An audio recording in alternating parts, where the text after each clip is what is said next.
సలార్ లాంటి block buster సినిమాని కూడా హేటర్స్ నా కొడుకులు ఫ్లాప్ సినిమా అన్నారు భయ్య కొంతమంది కుళ్ళుతో. అయితే భారత ప్రభుత్వమే సలార్ మూవీ అనేది మాస్టర్ పీసు, ఇదొక బెస్ట్ ఫిల్మ్ అనే విధంగా best film of the year Dada Saheb Phalke award అనేది భారత ప్రభుత్వం ఇచ్చింది భయ్య. మరి ఈ హేటర్స్ నా కొడుకులు తల ఎక్కడ పెట్టుకుంటారో నాకైతే అర్థం అవ్వట్లేదు. ఇప్పుడు ఏ న్యూస్తో మాత్రం రెబల్ స్టార్ ప్రభాస్ ఫ్యాన్స్ కాలా రేగరయ్యొచ్చు భయ్య. ఎందుకంటే సరైన పాటలు లేవు, సరైన ప్రమోషన్స్ లేవు, ఎటువంటి హంగులు ఆర్భటలు లేవు. కేవలం అక్కడ మీద రెబల్ స్టార్ ప్రభాస్ని బేస్ చేసుకుని తీసిన మాస్ కమర్షియల్ రగ్గడు సినిమా ఈ విధంగా film ఫెస్టివల్లో, international film festival Dada Saheb Phalke award తీసుకురావడం అంటే మామూలు విషయం కాదు. మరి దీనికై మాత్రం రెబల్ స్టార్ ప్రభాస్ ఫ్యాన్స్ మాత్రం కాలా ఎగరేయొచ్చు.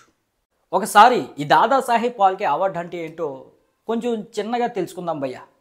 ఈ దాదా సాహెబ్ పాల్కే అవార్డు అనేది భారతదేశపు అత్యుత్తమ సినిమాలకు ఇచ్చే అవార్డు అనమాట. ఇది 1969లో స్టార్ట్ చేశారు దీన్ని. మరి భారత చలనచిత్ర పితామహుడైనటువంటి దాదా సాహెబ్ పాల్కే పేరు మీదుగా ఈ అవార్డ్స్ అనేవి ఇస్తారు. అవార్డు గెలుచుకున్న విన్నర్కి 10 లక్షల ప్రైజ్ మనీ, అలాగే గోల్డ్ షీల్డ్ కూడా ఇస్తారనమాట.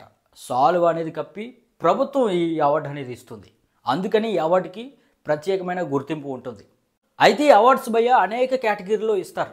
అంటే బెస్ట్ డైరెక్టర్కి, బెస్ట్ యాక్టర్కి, బెస్ట్ యాక్ట్రెస్కి, బెస్ట్ ఫిల్మ్కి ఈ విధంగా అవార్డ్స్ ఇస్తూ ఉంటారు. దానిపైన వీడియో కావాలంటే కింద కామెంట్ చేయండి.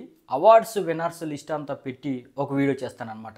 దానికంటే ముందు congratulations to rebel star Prabhas అని కామెంట్ చేయడం మర్చిపోవద్దు.